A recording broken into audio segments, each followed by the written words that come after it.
Maayong hapon mga kaigsuonan dinhi sa Barangay Sukaylang. Nalipay mig dako nga ni amin ning dapita makiguban sa inyo.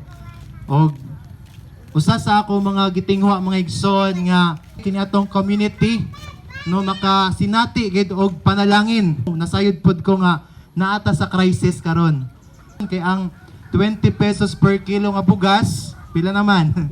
Tag 63 na, no? 63 pesos na per kilo. Grabe na kamahal. Maayong hapon sa atong kagawad o pulis, no? Grabe gid kalisod. No, grabe na kalisod sa atong kinabuhi karon. Pero maigsoon, gitinguha nako, makamo nga niya karon nagapaminaw panalanginan sa Dios. Amen. So, kung naay milagro nga ihatag ang Dios sa imo karon nga orasa, unsa man ang imong pangayoon sa iya. So, ang ako lang maitabang sa inyo, maulang gayud ang mga pagampo. Labing gamhanan nga Dios, among amahan. Salamat kaayo kay gamhanan ka sa tanang panahon.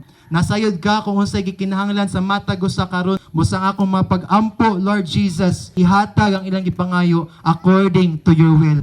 Ipaila kanila Dios nga ikaw tinuod, wala nila pa.